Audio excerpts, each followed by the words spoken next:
You and I live in a moment in history where the world is now designed to steal your time, your energy, your joy, and your focus. You may have had this kind of feeling, or you've been wondering, why am I exhausted all the time? Why do I never have time for myself? Why can't I focus? Why can't I make progress on something that's important to me? Well, I'll tell you why. It's because the world is designed to steal your time and energy. From social media to the crazy headlines that make you feel helpless, to endless work, to to-do lists that never end. I mean, I'm sure that there are so many weeks where you just crawl through your week and you get across the finish line and then you collapse over the weekend. And the next thing you know, oh my God, it's Sunday night and you have the Sunday scaries and you're just right back in it again. You're just trying to survive. I did something about it and I want you to do something about it. And I've boiled it down into this super simple 7-item checklist that will help you fight back against a world that's stealing your time, your energy, and joy. Enough. The fact is, you can take control of this and you need to. And it begins by taking your week back. Hey, it's your friend Mel. I am so thrilled you're here. I am fired up. Can you tell I'm fired up for today's conversation? Welcome to the Mel Robbins podcast. I am so excited that you're here. And, you know, it's always such an honor to spend time with you and to be together. But today's conversation, this feels urgent to me.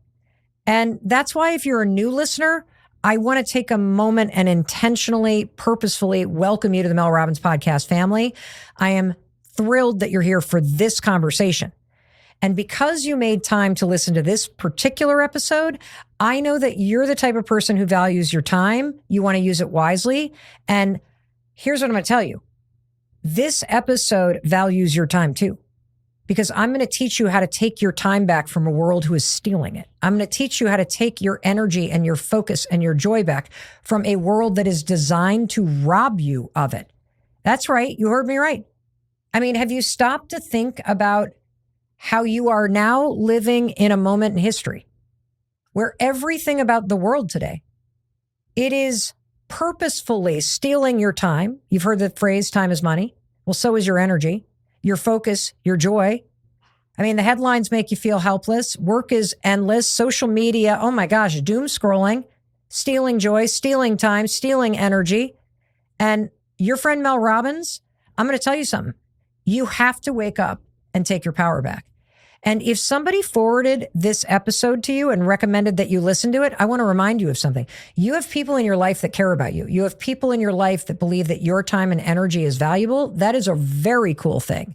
And you're now with your friend Mel, and I believe your time and energy is valuable. And so thank you for making the time to listen to this, because the 7 things on the checklist that I'm about to share with you, these are the secret, the foundational building blocks to you taking your power back from a world that is trying to steal it and purposefully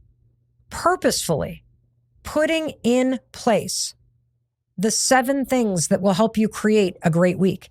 And when I go through the 7 things on this checklist, I'm going to warn you.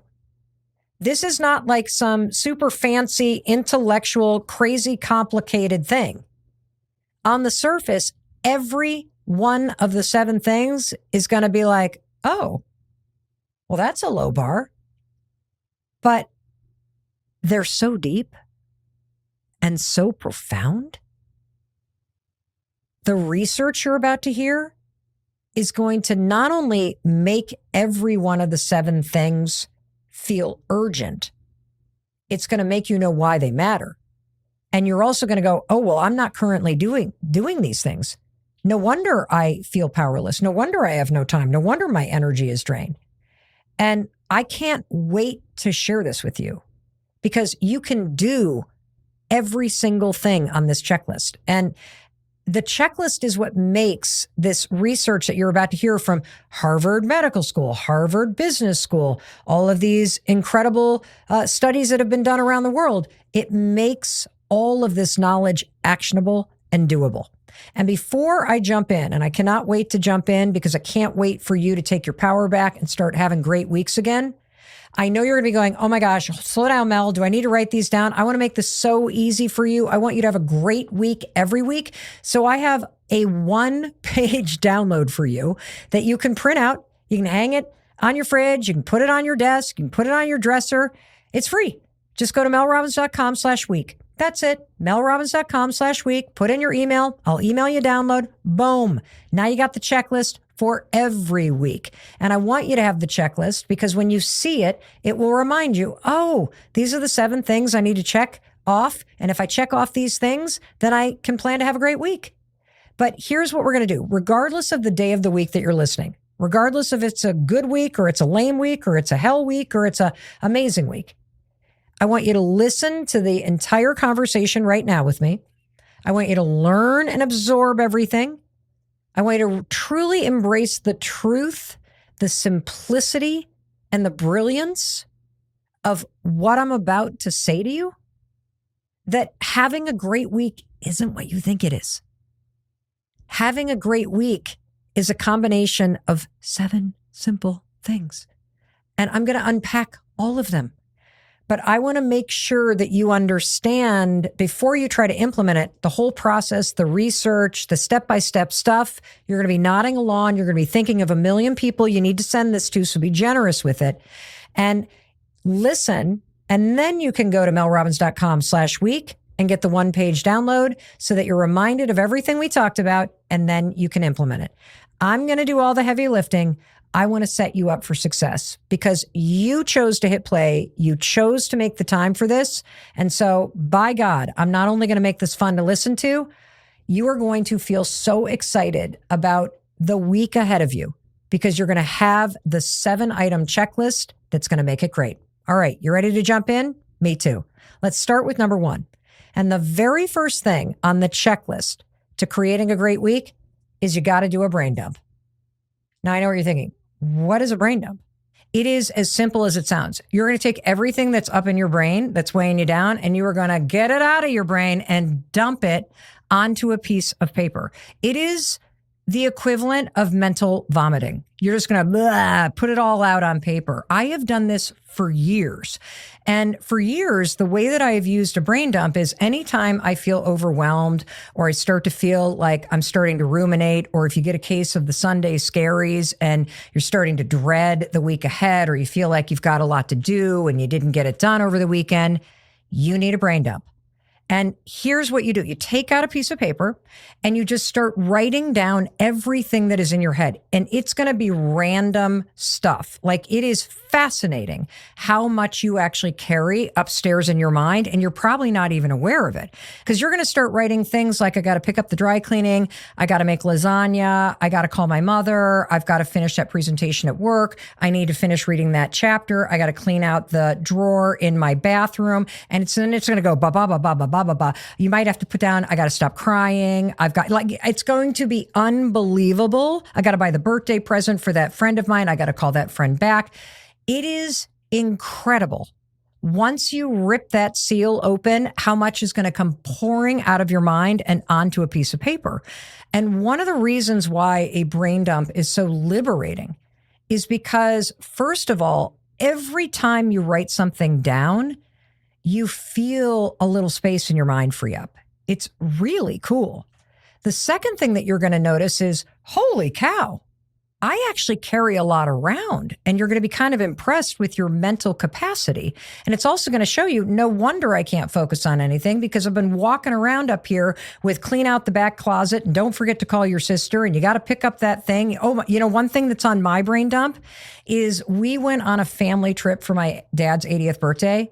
And one of the things that I've been carrying around ever since is I got to get the photo album done. I got to get that photo album done. You know how you do like one of those family photo albums with an online print photo thing? I got to get that done. Got to get that laid out. Got to get everybody to contribute their photos to the family album. I am carrying that around. And so you're just going to brain dump it out. In fact, I did one yesterday and I used an entirely new approach. So I want to show it to you. Normally what I do is I dump it on one piece of paper. That's step 1. Just get it out, get it out, get it out, get it out. It might take you 15 minutes. And then what you'll notice is 30 minutes from now, you're going to see that thing and be like, oh, there's that thing that I forgot. I forgot that I needed to do that thing at work. And so let me put that down. Oh, I forgot that I needed to send that email. Let me put that down. Oh, I forgot that I need to pull my sweater out of the washing machine and hang it up so that my roommate doesn't throw it in the dryer and then shrink my sweater into a Barbie size thing. And so you've got all of this upstairs. Yesterday, I did one of these because a brain dump is always number one on the checklist for how I set myself up to have a great week, because we don't want to carry that with us, right? We want to get all that out so we can have a clear head, and we're also have a sense of what's actually important on paper. So yesterday, check this out. Yesterday, I was so overwhelmed because I'm about to go on a business trip to Los Angeles. So that means I got to pack, which always throws me into a complete frenzy. So yesterday, I decided, here's what I'm going to do. Instead of putting it on one sheet, I got 3 big Post-it notes out. I'm going to show you them. Actually, I'm going to show you one of them right now. Because normally what I do is I'll put the brain dump, because I know you're going to ask. I'm holding up, if you're listening, I'm holding up just a garden variety notebook, and I keep this by my desk. I'm not going to show you this because I do not want you to actually zoom in on the insanity that is my mind that I write in here. But I'll often be at a meeting and work, and I'll draw a line down the right-hand side of the paper and literally start a little brain dump there. It's not a to-do list. Very important, not a to-do list. I have no intention of getting any of this stuff done. I'm just dumping it down on paper to get it out of my brain because I'm starting to notice that I'm swirling and I'm getting overwhelmed. So again, very important to understand that a brain dump, not a to-do list. Here's another notebook. This one's prettier. I know, even has my name on it, Mel. This one is the notebook that I use for like my therapy notes and important things. But occasionally, there's a brain dump there. There's sketching of something that I want to redesign at my house. Oh, here's another brain dump right here. Here's another. Wow. I got a lot of brain dumps in this fancy notebook. But again, it's not a to-do list. And that's what's so liberating about this. You're actually just creating space in your mind. But that brings me to, how did I do it yesterday? This is a level up on the Mel Robbins brain dump. Let me tell you. What I did is I have these kind of big Post-it notes.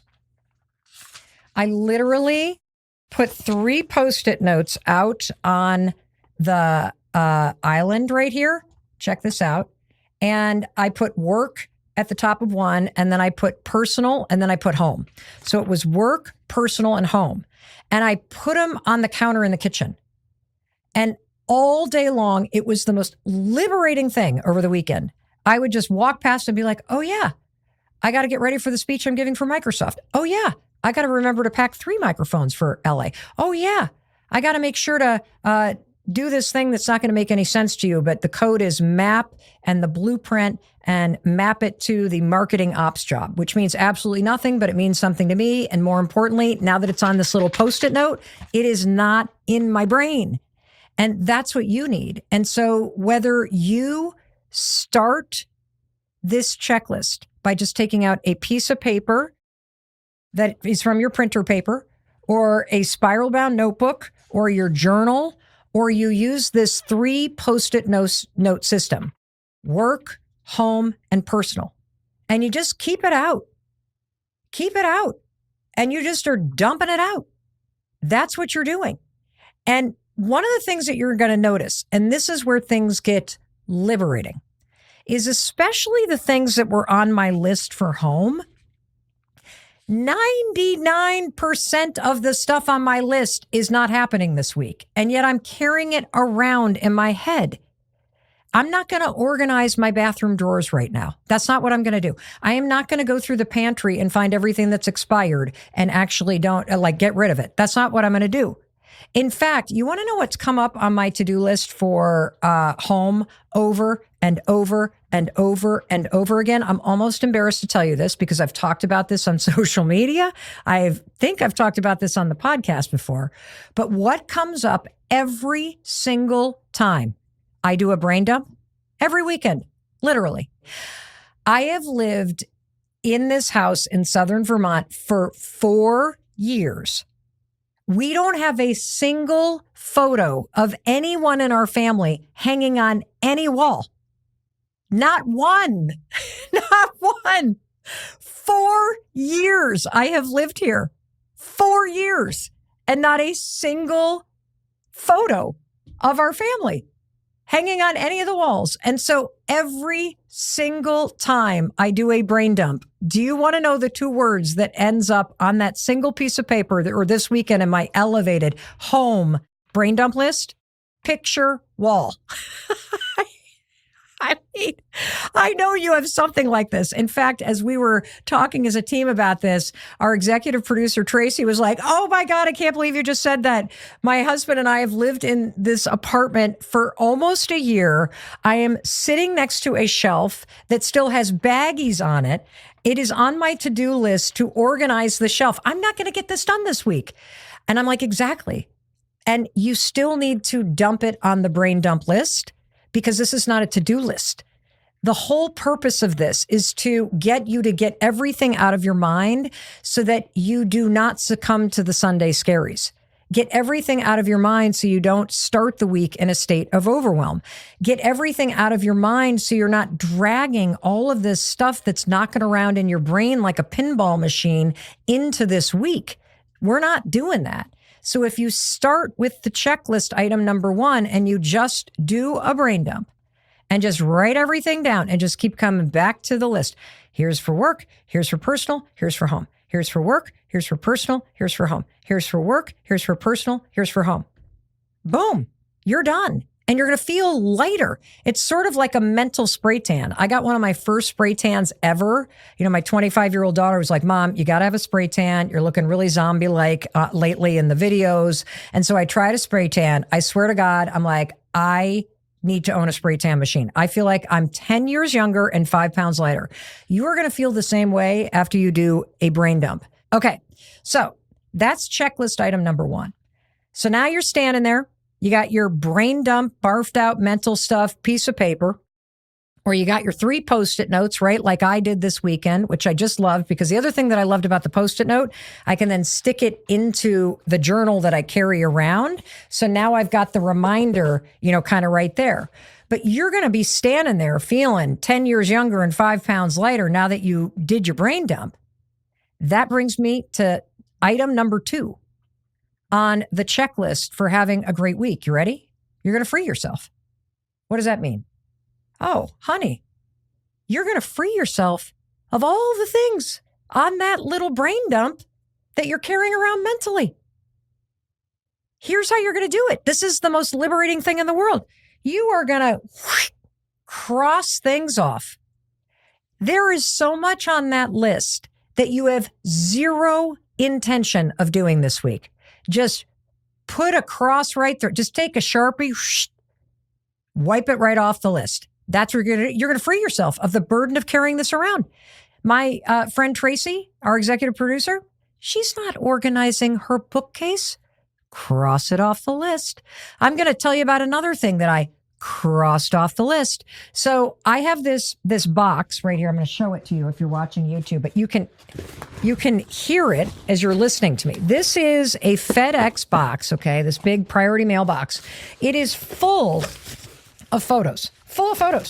These are all photos. These are now photos in baggies that are photos that I sent to, I believe, the Today Show like 4 or 5 years ago, so that they could scan some photos and show some photos, you know, like when they're introducing somebody. They have been sitting in a box next to my desk.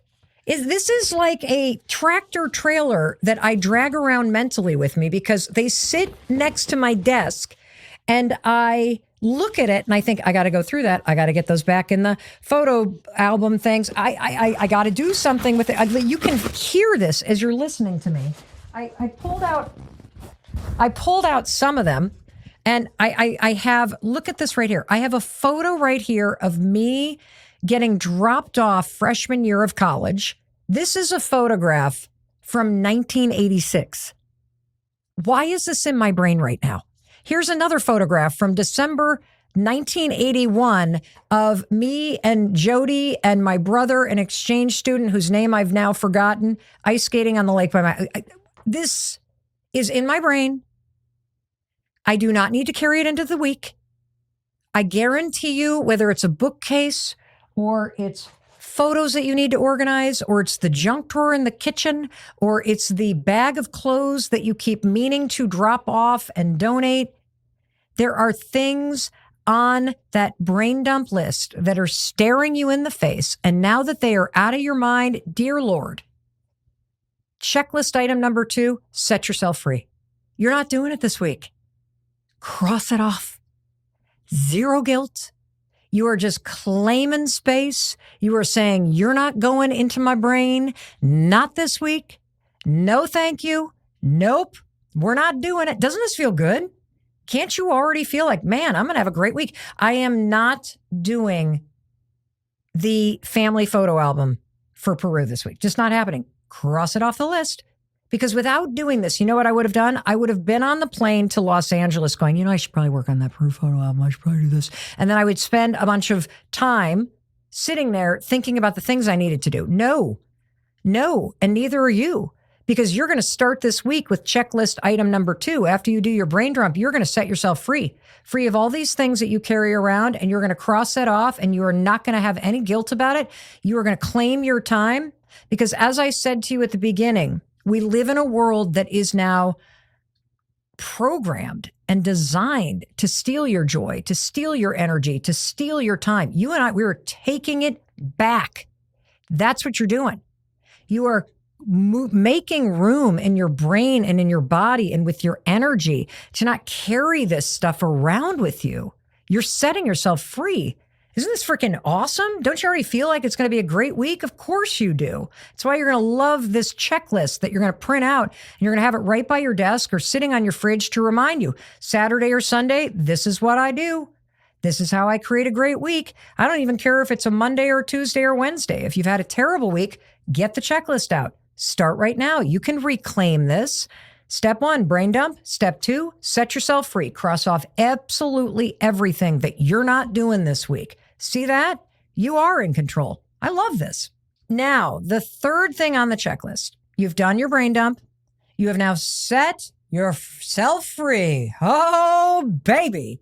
Now is where you take control. Now is where you set the priority. I am holding in my hand one of these, what they call chisel tip Sharpie permanent marker. No, they're not a sponsor of the Mel Robbins podcast. This just happens to be my favorite marker on the planet. It is a big, fatty Sharpie. I love this thing. Big tip on this sucker. Don't get dirty in your mind. Come on. This is all art. I take this Sharpie, and the reason why I love this Sharpie is it's big. It is bold. If you're going to mark something up with this thing, it's because you mean it. And so you're going to take whatever is that version of it for you. It can be a pencil for all I care. You can write it with a thing of lipstick. You can take, if you're a spray paint person, you can use spray paint. I don't care. Because the third thing on the list is you're going to choose one thing. You're going to circle that sucker. Of all the things that you've written down, I want you to stand in front of that brain dump. I want you to look at all the things that you've been like, nope, not the bookcase, not the box of photographs, not the bathroom door, not the kitchen junk drawer. I'm not going to get to the donation pile. I'm not going to cut the lawn this week. Nope, I'm not cleaning out the garage. These projects are not getting done. You're going to see that there are things there that you're sort of like, can't quite cross it off. Can't quite set myself free. So as you stand in front of the things that are left, I want you to take a deep breath, and I want you to look at those things. And I want you to say to yourself, of all the things that are left on this list, what's the one thing on this list that if you were to fast forward to next weekend and you look back on this week that you're about to live, you fast forward 7 days from now, if you actually got a little progress done on that, if you actually moved the ball down the field, that you personally would feel better. What is that one thing? Is it picking up the guitar and playing for half an hour? Is it cleaning out the junk drawer? Is it taking 30 minutes and spending that time sorting through some health insurance claims? Is it fixing lunch and driving it over to a friend of yours that isn't feeling well? Is it the bookcase? Like, really look at that list, because there's something on there that is meaningful to you. And if you were to just move the ball down the field, spend 15 lousy minutes on the thing, it would make you feel better because it matters to you. This is so important. That's why I've got the chisel tip marker out here, because this is not about work. It's not about your family. It's not about what your friends want you to do. It's not about what your parents need. This is something that matters to you. And as I'm going to keep on reminding you, we live in a moment in history where the world is engineered and deliberately programmed to steal your joy, to steal your time, to steal your energy, and to steal your attention. And if you're not careful, and this is step 3 of this checklist, the world will steal meaning from you as well. And so whatever that thing is for you, this is where you get to be selfish. This is where you get to say, this is something that I really would like to find a little time on. Can you take a guess what it is that I circled this week after 4 years of putting it on the list? That's right, the damn picture wall. I circled the picture wall. Honest to God, that's what I've circled. I have been wanting to do this for 4 years. I have been carting around these photos that I keep next to my desk. Some of the photos in there are things that I would like on the wall. I literally said, I am going to move from talking and thinking about this, which I've been doing for 4 years. And it has continued to be on my brain dump for 4 years. And you're going to have things like that too. This was the week. This was the week that I'm like, I'm doing it. I'm doing it. And so I want you to do the same thing. I want you to circle it. When you circle this thing, you're not committing to getting it done. This is a really important nuance here. And there's a lot of research that explains why I'm telling you, I'm not expecting you to complete it. If you were to circle the bookcase, you don't have to get the bookcase organized. All you got to do in circling it is find 15 minutes. I call this your hot 15. This is 15 minutes where you are going to schedule time to just work on it and make progress. Because you and I both know in 15 minutes, I can't even find half the photos I need. I mean, I can't get much done in 15 minutes, but here's what I can do. I can actually move the ball down the field. Now, here's the reason why it's critical for step 3 of the checklist for you to put it in the calendar. The reason why is it's not real until it's scheduled. If it's not in your calendar, it's not happening. This can't be an accident. Now is where you get serious. Now is where you move from having plans to planning. And there's this famous quote, maybe you've heard it, plans are nothing. Planning is everything. And so what I am committing to doing, and I've now already done it, I did it this morning, is I did a Google search, picture wall services. Turns out there's a lot of them. There's a lot of places online that can help you organize a wall of photos on your wall. I had no idea this was a thing. I guess I'm not the only idiot that's struggling with this. I also found a retail store in Boston that provides this service. I'm not going to name them because they're not a sponsor of the show, but I found it. And in 15 minutes flat, I also was able to look in my calendar and find a Sunday, which is normally the day that I travel down from our home in Vermont down to Boston ahead of the weeks where we tape our expert interviews for the show. So I found this Sunday and I figured out a Sunday where I could come in earlier than I normally drive in, and I made an appointment. Oh my God, I actually made an appointment. This is going down in 3 weeks from now. How freaking cool is it? I'm actually have an appointment. I've actually planned it in my calendar. I not only made the appointment, I was smart enough to realize I'm probably going to be there for 4 hours because I'm going to show up with this box that's been by my desk for 4 years and my folders that I've got of all my favorite photos online, and I'm going to get started. Do you know how liberated I feel? You now get to decide what matters to you. This is like the theme of the week for you. And what's super cool is you don't have to do it right then. Just flip open your calendar and say, where's a 15-minute block that I could work on this? If you just get that block in, I'm going to pick up the guitar and I'm going to schedule it right here. And I'm going to schedule it for this period. My classes get out at 3:00. I'm going to walk back to my dorm room. And by 3:30, I'm going to be sitting there with my guitar in my hand. And make sure to put it in your calendar and make sure to put an alarm on it. Because again, the world is designed and is trying to steal your joy, your time, your energy, and your focus. This checklist and these simple little tools help you take it back. When you get those things done, you do feel liberated. You do feel more in control. And there's a lot of research around this. And it taps into something called the progress principle. And if you and I have been hanging out for a while, or you've read either the 5-second rule or the high five habit, or you've been listening to the podcast, you've probably heard me talk about this.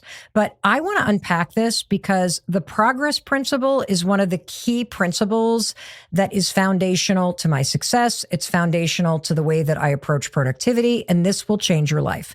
And I want to tell you about how this comes from amazing research that has been done at Harvard Business School. There was a study at Harvard Business School where they found that one of the most important things that you can do every single week is to have this sense that you're moving forward on things that matter to you. Now, it's important to say they didn't say that one of the most important things you can do is to get a ton of things done on your checklist, did they? No, they didn't say that. They said, based on the research, the most important thing is simply to feel like you made progress. And this is a critical difference because you're probably so focused on getting things done that you're missing where the real juice is. So you don't know what to squeeze. See, the researchers at Harvard Business School, they looked at 12,000 accounts. What they did is they had people who were working across 7 different companies in different industries. They had them keep these journals about what they were focusing on during the week. And when they crunched all the data on 12,000 people across 7 different companies, do you want to know what they found? That the most common event that triggered someone saying, boy, I just had, quote, the best day, was that they made progress in some important work, either personally or with the team. Progress. The best day was not when they got the project done. The best day was feeling like, oh, I was actually able to make some progress on something that's important. This makes sense, doesn't it? I mean, just think about it. Have you ever had to paint a room? Hasn't everybody? I feel like I've painted my entire house, every apartment I've ever lived in. My poor parents, every time Chris and I moved, I'd be like, come visit. And they'd show up and be like, okay, let's go to Home Depot and get some paintbrushes. We're going to paint. Doesn't it feel good to just cut out the edges? Like it almost feels better to make progress and get the edges cut than getting the whole thing done. See, here's the thing that they found based on the research. Simply moving the ball forward, simply spending 15 minutes, simply making a small amount of progress. I'm talking, you made the phone call, you made the appointment, you watched the video, you picked up the guitar, you actually sat on hold and had one more conversation that is going to help you eventually solve the healthcare claim. Progress creates more positive emotions in you. See, you're in a more upbeat mood in general, and you also feel this sense of joy and warmth and pride when you know you're actually moving things forward. You also kind of have this sense of motivation. You feel more naturally motivated and interested in what you're doing when you make progress. It's almost like a little bit of forward motion keeps you feeling like you want to keep it in motion. And that's what you're going to also find. I guarantee you, if you find 15 minutes to start working on that bookcase, you'll probably do it for 30 or 40 minutes, because it's not the actual project that is difficult. It's carving out the time and getting yourself started and moving a little bit forward in a world that is constantly screaming at you for your attention. That brings me to number 4 on our checklist for having a great week. And this one has some awesome research around it too. You're going to love this. So while you're standing there with the calendar open and you've done all these amazing things and you got the Hot 15 scheduled, I want you to scan the week ahead. And here's what you're going to do next. Because item number 4 is plan your meals. And I'm only going to ask you to plan one. Let me unpack this. I'm not trying to get you on a diet or have you lose weight. That's not what this is about. This is about having a great week. And one of the things that I've learned, and one of the things that the expert after expert after expert comes on to this podcast and says, is that food is medicine, and what you put in your body fuels your body and fuels your mindset. And one of the mistakes that I used to make is I used to let this happen by accident. Literally, I would not plan out the week. I would go to the grocery store with the rest of the planet every Saturday. I would be hungry, which basically means you're buying everything that looks good to eat right now. I do not have a plan. I'm just filling up the cart. Half of the stuff that I buy is probably going to spoil because I don't know what I'm going to do with it.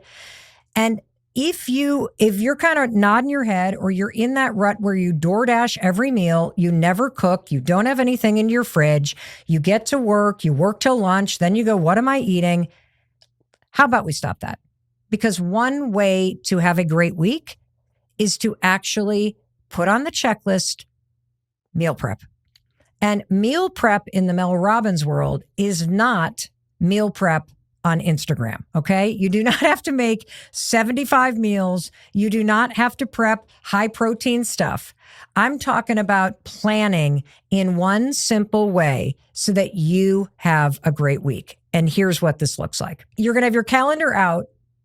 Just scan the week and then say to yourself, what could I actually plan ahead? And there's so many ways that this could look. It's incredible. You might have the kind of week that is so nutso that the only thing that you can do is make a brunch reservation for Saturday after you army crawl your way through this week. You're good. If you've planned that meal and it makes you happy, you're good. This could look like looking at the week.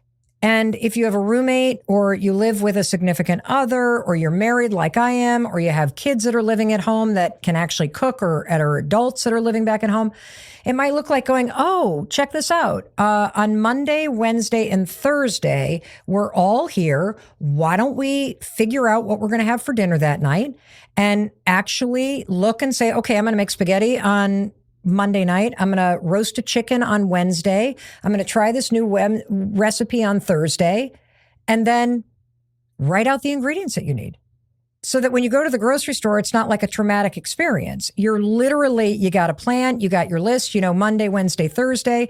Another tip that I loved is that whenever I do cook, or whenever my husband and I get together and we say, okay, you're going to take Monday, you're going to take Wednesday. What I love about it is we double the recipe. And then that means we got dinner or lunch covered for the next day. And when you do this, you feel more in control of the week. I mean, this has been a big thing for me and my husband because we are now officially, what's the term, empty nesters. I prefer bird launchers because they always fly back. But right now, it's just Chris and I, the 2 dogs, and the cat. And what has happened, because I kind of slacked off on my checklist and I didn't think about the meal planning, is night after night, Chris and I literally emerge in the kitchen at like 6:45 after a day of both sitting separately. I'm above the garage working on the podcast and the Let Them theory. He's down in his office working on his men's retreat soul degree. We're basically busy all day. And then we wander into the kitchen at 6:45. And because life has stolen our time, our energy, our joy, and our focus, we both look at each other and we're like, what are we having for dinner? I don't know. You playing it? I don't know. And now it's 6:45 at night. We don't live in a part of the world where restaurants are open past 8 p.m. So that's out the window. Now we're opening up the pantry and I'm like, breakfast for dinner again? I guess it's breakfast for dinner again. And I'll be honest, I'm kind of annoyed because we don't have anything planned. And whose responsibility is it to plan? Both of ours. And if you want a great week, you don't want to walk into the kitchen and feel like when you open the fridge, the only thing that you see in there is a mirage in a desert because you haven't gone to the grocery store and you haven't planned this. So that's what you're going to do as part of the checklist. This is item number 4. And it could also look like this. So last week I was in Boston all week and I don't know what it was that got me all excited. Oh, I know what it was. It was this checklist. I pulled out this checklist and I was going to be traveling to Boston. And as I looked at the calendar and I'm thinking, I am going to be living in a hotel 5 days a week. Every day we bring lunch into the studio. And I know that the team's going to ask me, what do you want to eat? And I'm going to be like, And I thought, well, why don't I just make something? Why don't I make a soup that I love and just load it up into Tupperware and then eat it every day for lunch? Why not just meal prep for this big work week? I'll tell you what, I made my favorite thing to make. Our daughter Kendall found it online. It is fantastic. It's like chicken and spinach and jalapenos and scallions and ginger and garlic. And it's like health in a bowl. And you put rice in there and chicken broth. And it's like so fantastic. And so I make this thing and then I put it in a huge Tupperware dish. And this is a funny thing. I literally put it on the floor of the passenger side of my car. Thank God I have rubber mats. I'm thinking, oh my gosh, I am so organized. I'm so productive. I'm going to be so healthy. I'm driving down to Boston for a big production week to interview all the experts. And as I'm driving down, I'm talking to friends and catching up with people. I get to the parking lot at the studio and I park the car and I walk around and open up the passenger side. The freaking thing had leaked all over the front of the car. Thank God I didn't put it on the seat. Thank God it was on the rubber mat. But literally an inch of the soup was now on the rubber mat, bright green. I'm like, oh my gosh. Anywho, that doesn't matter because I got it upstairs, washed it off because of course it was all sloppy and I didn't want to put it in the fridge. And I had it all week. And everybody, you would have thought that I had shown up at the studio having lost 100 pounds and having 6-pack abs. Everyone was like, what did you do? Oh my gosh, that looks so good. You're eating that. That looks amazing. Everybody wanted the recipe. It truly changed my life. And, you know, I'm kind of making a joke of it, but here's the other thing that happened for me. Because I had taken the time to go through the checklist and I had decided that one way I was going to take care of meals this week and my food, and food is medicine and food is fuel, was to make this soup and just take care of my lunches, is that it's a really healthy soup and it's a really filling thing. And not only did I feel less stressed and I felt more focused, but the team kind of noticed it. My executive producer, Tracy, the one who still needs to organize her bookshelf, literally was like, you need to make that soup every single week because your body clearly runs well on it. And you're just like dialed in. You would come out of one interview. Now you're eating your soup that you prepared. Now you're ready to do the next thing. It was like boom, boom, boom, boom, because I'm taking away the decisions and I've actually set myself up to be fueled by something that tastes great and is going to help me perform. And so now that I've done it, I don't know that I'm ever going to go a week without trying to prep something that sets me up for success. And that's why I want you to do it too. Because based on the research, and the research is really interesting around this, people who take the time to prep their meals, and again, the bar is low for you and me. If you just prep one meal this week, you're winning. People who plan their meals, the research says you have better nutrition, you maintain a healthier weight, you save money, and it's better for your mental health. No joke. The research has shown that people who take the time to prep meals for the week have lower stress. Why? Because they have it covered. It makes sense, doesn't it? And again, this is one of those things, and every one of the things on the checklist is clear and obvious and sort of a duh. But because you have so much going on and because of the state of the world, I think we have forgotten the basics that actually made life good. And so do this. I mean, 1 pot of soup versus 4 takeout meals, way less money, better mental health because you got no decision fatigue and you know that in doing this, you're taking care of yourself. And check this out. People who prep their meals have lower stress because they've covered something that can be a source of stress. And don't you also notice that if you wander into the kitchen at 7 o'clock at night and it's takeout yet again, it's kind of stressful. And if it's takeout, it's not going to be that healthy. Certainly not as healthy as what you can make in your own home. Now let's move on to checklist item number 5. 1 workout. That's it. Because that's another thing that makes up a great week. Can you just get 1 great workout in? That's all I'm asking. Not 5, not 7, not 3, 1. If you want to do more, yay for you. You're fantastic. And you might be going, Mel, why just 1 great workout?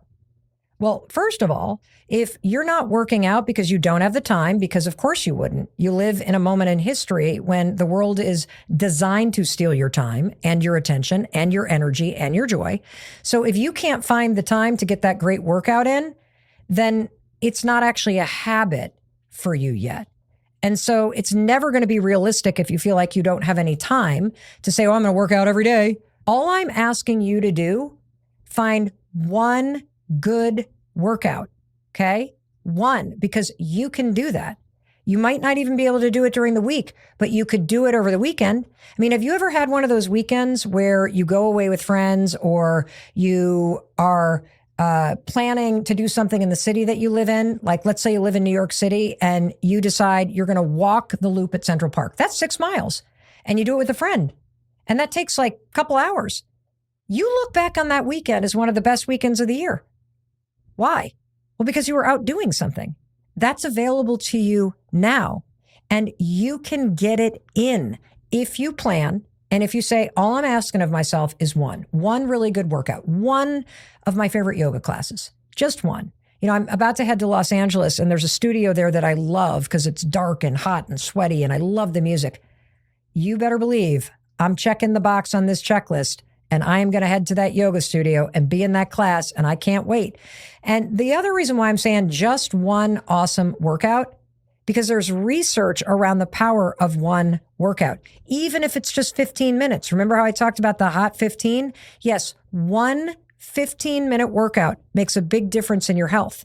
This research comes from the University of Sydney, and the research was done in collaboration with institutions around the world, and it was published in the European Heart Journal. Now, this study enrolled, check this out, 72,000 people, and it tracked their physical activity over 5 years. So we're talking big study.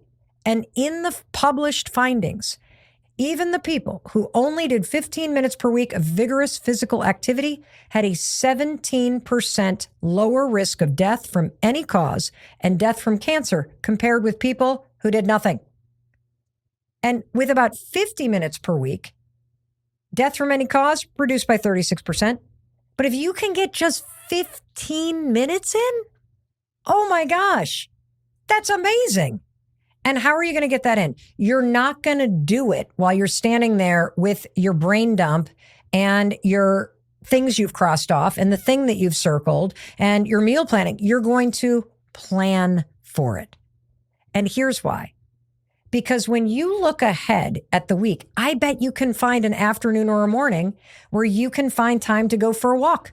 Or you can ping a friend and say, hey, I'm going to go to this yoga class or I'm going to go to this like CrossFit thing. Do you want to go with me?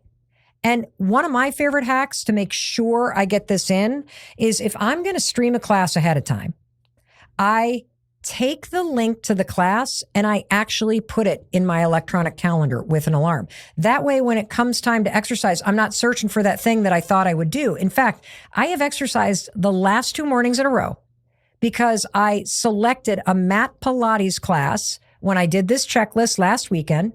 And 2 days ago and yesterday, I'm like, I can find the time. I can do it at 2:30 in the afternoon. And I scheduled it in my calendar and I put the link in there. And that way, when the alarm went off, I'm like, oh, and there's a class I'm going to take. Isn't that cool? That's so cool. Just one workout a week helps make it a great week. Love that. You know what else I love? The sixth thing that makes for a great week: plan time for rest. Just find one moment of quiet for you. That's all I'm asking. You've opened up the calendar and you've found time for that one thing that you're going to make progress on. And now you've layered in what you're going to plan for your meals to the extent you're going to do that. And you found the one day that you're going to do exercise and what it is and what you're going to be doing and what time. All of that's taken care of. Now what I want you to look for is I want you to find a moment of quiet.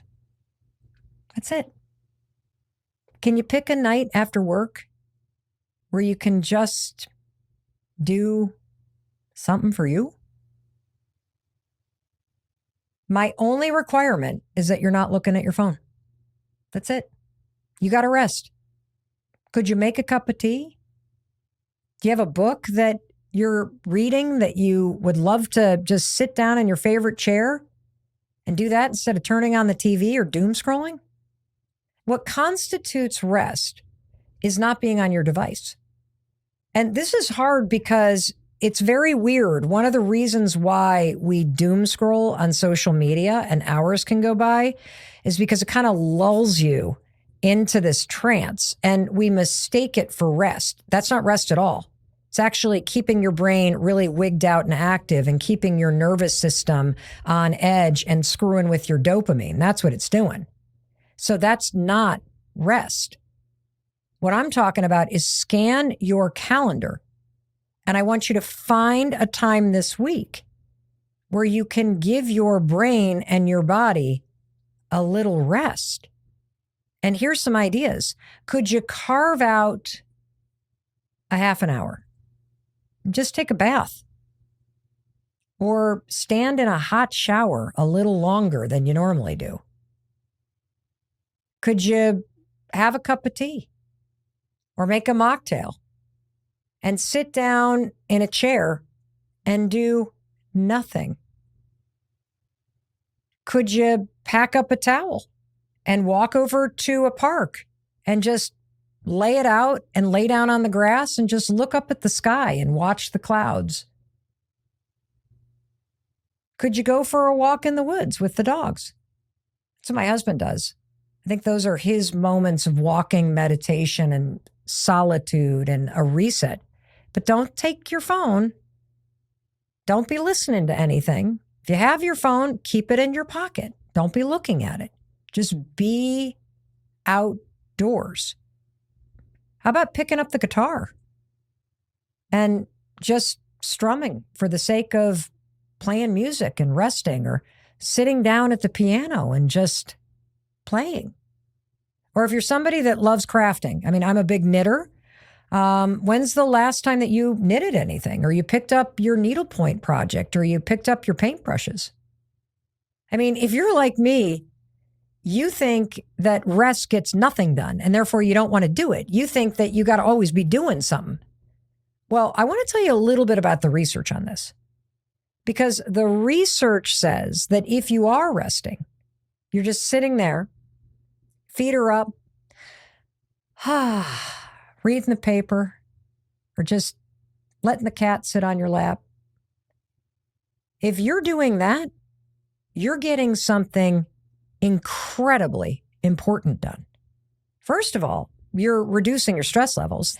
This comes from a study from the University of Konstanz in Germany. They found that a short period of rest, even just 10 minutes, can activate your body's parasympathetic nervous system. Now, why do you want to activate your parasympathetic nervous system? I know it's a big word. Parasympathetic nervous system is basically your calm, resting, confident state. This is the opposite of fight, flight, or freeze. Your parasympathetic nervous system is just this rest and digest. That's what you'll hear the medical experts say. And it helps you counteract your stress response.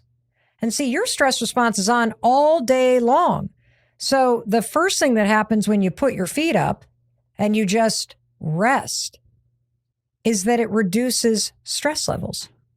You are intentionally flipping the switch between the world that is stealing your energy and stressing you out and your inner world where you have the capability of resting and putting yourself back into a de-stress state. Pretty cool, huh? What's the second thing that you're doing while you rest? You're increasing your mental clarity and focus. Now, this is research from Harvard Medical School that found that activities like mindful meditation gives you mental clarity and focus. I mean, the fact is you need to give your brain a boot. It's just like turning your phone off. How many times has your phone been like, this is not like, okay, turn the thing off, give it a reset, and then you power it back up. You're the exact same thing. So when you're resting, you're actually increasing your ability to process things, to face the rest of the day. And the third thing that rest does, well, it improves your physical and emotional health. A study from the National Institutes of Health and University of California found that allowing yourself time to relax can lead to better physical health and prevent stress-related illnesses. This is one that in today's world, we do not do. And if you do not prioritize it, the world will steal it from you.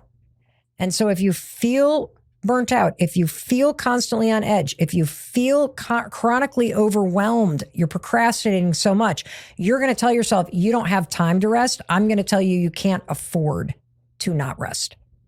You got to take this part of your critical life and health back. And the only way it's going to happen is if every weekend you look at this checklist and you're like, oh, yeah. I got to fight back. I got to do this act of defiance. I got to rest in a world that is telling me I need to be constantly doing something. That's not true. That's not true. And this checklist is what's going to help you start to make this a part of your week. And when you make this a part of your week, you're going to have a great week. And that brings me to the seventh thing that is going to be part of your great week. And it is the seventh item on the checklist. You got to connect with somebody. Okay. So while you're still standing there and you've got the calendar out, and again, you've already gone through and done your brain dump. You have set yourself free. You've circled the thing that's meaningful to you. You found your Hot 15 and scheduled it in for when you know you're going to make progress on it. You have identified the one lousy meal you're going to make. And if you make more, fantastic. You have also identified the one workout you're going to do, and you've put it in the calendar. You have also identified why rest is important, and you've actually scheduled time to do nothing. Fantastic. Put your feet up. You earned it. And by the way, what you just learned is why you got your feet up. You're doing 3 important things that you really need. Go you. See, it's a great week. And finally, icing on the cake. You ready? Connect with someone. That's number 7. Look at that calendar. When can you connect with somebody? Do you have time to meet for a coffee? I mean, are you even leaving the house these days? Do you know I went 5 days? I was sick, but I went 5 days last week and I didn't even leave my house. So if that's you, I'm the same kind of person. You know, I like my house, and I also can just get so stuck in here because I'm always working or busy doing something that then I'm like, oh my God, I haven't left the house. Can you take a walk with somebody? Because it's not just the people that you see on Zoom or at work that matter. What about the people in your life that bring you meaning? And so if you look at your calendar, now you can find a time to either invite somebody over for dinner or go out for dinner or go for a walk or make a date to go to a museum or go meet for coffee or go meet for go do something, go walk your dogs together. And the reason why this is cool is because if you have the time, I'm going to go to this yoga class. This is how you can get a twofer in. I'm going to go to this yoga class. You want to come? Now that you have the time in mind, now you can reach out to somebody and say, would you like to meet up for coffee? Would you like to get together and cook dinner? Would you like to go do this volunteer thing with me? And because you have this spot in your calendar, you can now make it happen. So I've mentioned that I often will go down to Boston. We tape all of our expert interviews 1 week a month. And so we do a huge production week. And I'll drive down the night before the production week starts, which means I have hours and hours in the car. And you know what I love about that drive? The entire time I'm in cell range, I literally call old friends. And it's not the same people every week. I use the drive as a way to catch up with people. And it is so freaking cool to be able to catch up with people that way. I feel so connected to a lot of people because I use driving time as a way to just call somebody. And, oftentimes you'll find that you're like, well, I don't have a lot of time. No problem. Call them. And when they pick up, be like, I was just thinking about you. I only have 7 minutes and then I'm going to lose cell reception, or 7 minutes and I'm going to get to where I'm going. And you can catch up and cover a lot of ground in just 7 minutes. Another tip that's helped me a lot is, remember how I referred earlier to the fact that a good zone for me to find that hot 15 is to arrive at my desk about a half an hour before the workday is going to start and to use that time at my desk to make progress on something. It's also a time where I will send a text or an email to somebody I've been thinking about. And it really does help. Or it's a time where I'll send a quick text to somebody saying, hey, I'm going to be in LA and I'm going to this yoga class. Do you want to go? And this has helped me stay connected to people. And this really matters. It really matters. First of all, because I know you don't see your friends as much as you want to. And it matters because making friends and keeping friends tight as an adult is really challenging because everybody's super busy and everybody's drained and everybody's moving in a million directions. And so it's really hard to organize. But this matters. And if you don't go through this checklist at the beginning of every week and plan for it, the connection starts to fade and you start to feel like you don't see your friends and you don't have friends. And it's not true. They're there, but you have to, in a world that's going to steal your time and energy and joy and focus, you have to steal it back. And the reason why this matters so much, that you find a moment every week to either connect with somebody on the phone or connect with them in person. It relates to the most important study that's ever been done on human connection and happiness of all time. I'm sure you've heard of it. It is called the Harvard Study of Adult Development. This study started in 1938. It is still continuing to this day. It is one of the largest running studies on human happiness and health. It's been running for over 80 years, and it's given scientists and you and me profound insights into what actually are the factors that contribute to a fulfilling life. So what did they find about studying health and happiness in human beings for 80 years? Well, let me give you the findings in a nutshell. So Dr. Robert Waldinger is the fourth director of the study. He's been on this podcast. He's actually one of the favorite experts that has ever appeared on the show.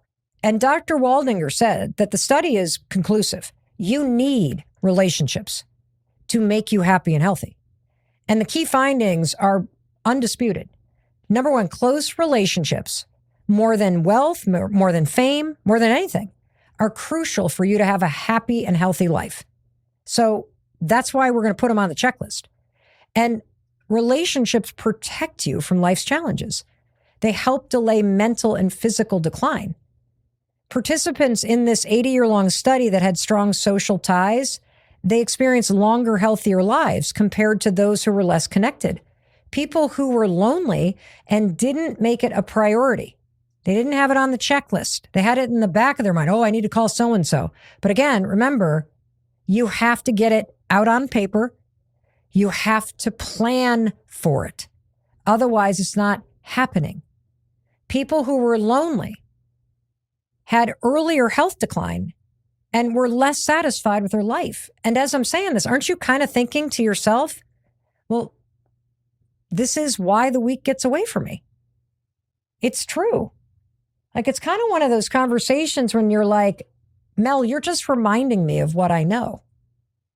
You do know all of this. I know it too. But it's so easy to have your time and what's important robbed from your attention.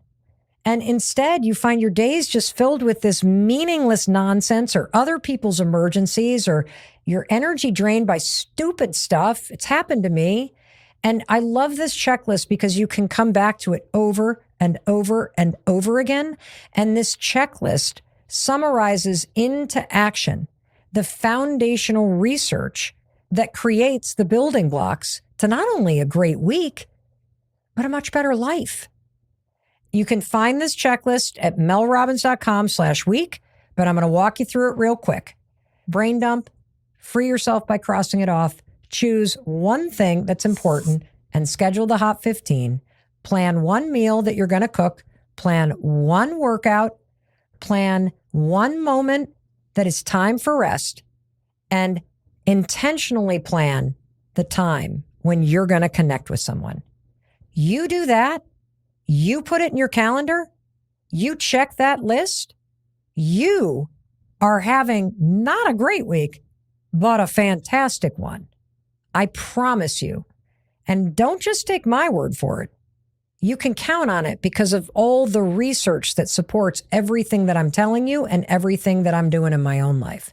And what's also interesting about this checklist is that the weeks that I have a terrible week, guess what? I can look back and see that I didn't do any of these, or I only did one or two of them.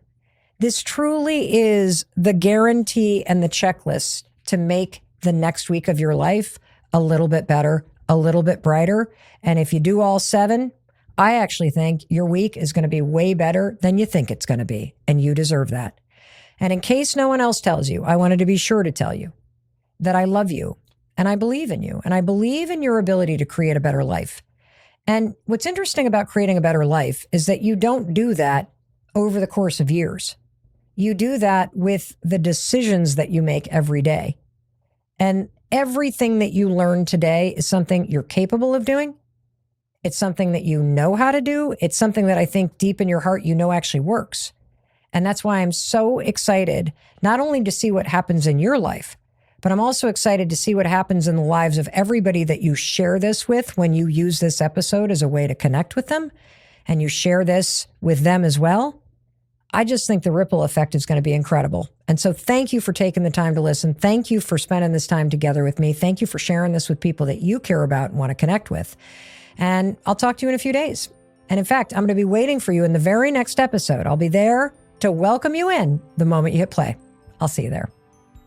And for you, thank you for being here with me on YouTube. I just love spending this time with you. I'm so excited that you're watching videos that are helping you have a brighter future, that are empowering you to improve your life. That's so cool. Thanks for being generous with this and sharing this with people that you care about.